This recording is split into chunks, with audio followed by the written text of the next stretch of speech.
Hey, everyone, Mark and Joey here. And it doesn't really matter what day we're here, but we are recording a feature we started about a month or two ago, and then the NBA got in the way, the NHL got in the way, what fantastic playoffs, all that kind of stuff. But we started off, we wanted to talk about which sports do we love to watch the most, and we got number one, which was basketball. We love watching basketball. The action's crazy, the scoring's crazy. It's crazy to be at the stadium or the arena. It's crazy to be watching on TV. It just doesn't matter. Basketball is exciting. And that was our number one. But our number two is the NHL hockey. And people are going to say, yeah, you're Canadian, no wonder. But, we're pretty impartial. We watch a lot of sports, and it is a preference of one over the other from what kind of sport we necessarily like more than another, but actually watching it. My biggest thing on the NHL is the fact that the game is 60 minutes long, and guess how much hockey you get to watch? 60 minutes. It's stop time all the time. We're going to talk about the other sports that aren't stop time all the time, and you don't get to watch. Even though the time says it's so much time, you're not watching that much time, but you are with hockey. Well, I think, yeah, it's 60 minutes, but it's also up and down. It's not typically stuck at one end like some things can be. And, we all always see blowouts. Hockey's harder to kind of see a blowout. Teams are always more even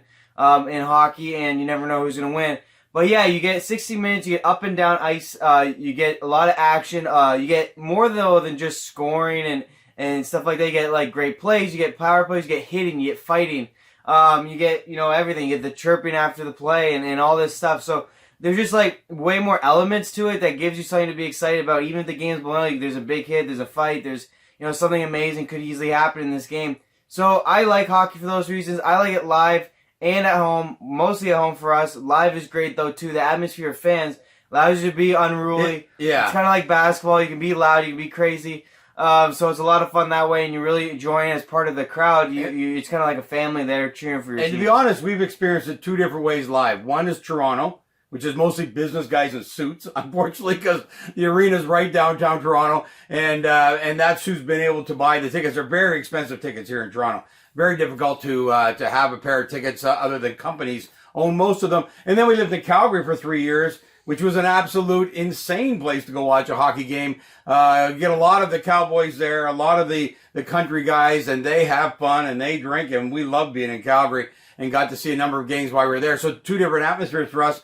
The thing I do like about watching it live is the fact that you do have the crowd, as you say, and that's in most sports, but they are so excited in hockey because there's, like you say, they're banging around.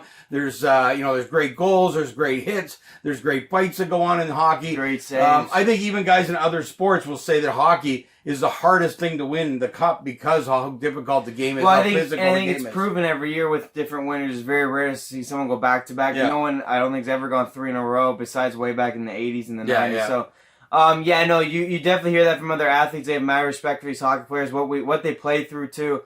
By the way, you always hear the injury reports at the end of the season are absolutely ridiculous. What they've played through 2, 3, 4 weeks, it's just crazy. And you just think of, no offense, but a guy twists an ankle in basketball, he's carried off, he's out for 4 weeks. A guy in hockey's iced up, he's juiced up, he's back out there.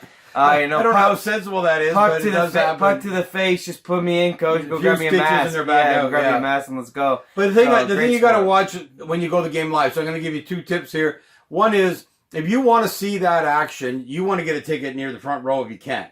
Because so close up, when these guys are banging into the boards and also seeing the size of them when they're live, you want to be down close. However, it's very difficult to watch the game when you're down close because you can only usually see one side of the ice. And you can see lots of great action, but you're not seeing far down because these players are so big, you can't see through them to see what's going on. Well, it's not even that. It's just a far rink because you can't be down at the glass and be at center ice because you got the benches on the one side, penalty box on one side. So you usually got to choose an end. So I had to choose the end where your team is shooting on for a couple periods. Try to get as low as you can and then enjoy that atmosphere. The physical part of the game like you're in it. However, if you really want to go see a game in the best, go 2 levels up and watch the game from that distance. You get to see the whole ice. You get to see all the action and the plays and all that kind of stuff happening. So if you get this opportunity, I recommend you do both things once. If you get the chance to go see a game, get near the glass and then get a couple levels up to watch. Probably the most times you'll watch that'd be the great spot to watch the game actually happen.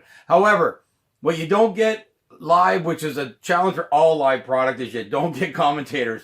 And we have some of the best, obviously, because they grew up in Canada. They know hockey really well. And even in the United States, the guys commentating on the game are fantastic to have as part of the game. It makes you know what's going on the ice, gives you a real exciting feel, even if the game's not that fantastic. Yeah, exactly, and that's why we've always recommended being at home, is because that commentaries, and then obviously the replays and analysis of what went on obviously helps too. So yeah, that's why we always recommend at home. You don't get that live, but you get the atmosphere of the fans and the players playing and laying on the lines. They must admit too, this happened years ago. If you didn't watch hockey or were not a fan, it has been experimented with a blue streaking line to try and follow the puck. It is a challenge, the size of the puck and the speed of the game. It is one thing that a lot of people have talked about with hockey, and it's one of the things we can't get away from either, although we're kind of in tune with watching the puck because we're growing up with the game of hockey on TV. But we do know a lot of people struggle with that, so it has made it a little tough for hockey, more to branch in the United States, branch out, than it is in Canada, but we have seen a lot of things to try and make that experience better. But we love the game. Again, you get 60 minutes. It's 60 minutes of action, stop time all the time. None of this time out that you got to go through to stop the clock and get it out of bounds like football, even though we love football. But this game is totally 60 minutes of action. You love the game if you get a chance to watch it. Number 2 on our list. I think we would love to always watch a hockey game along with a basketball game. Probably the 2 most exciting sports to see on TV or live. So that's it. Number 2. We'll be back with number 3.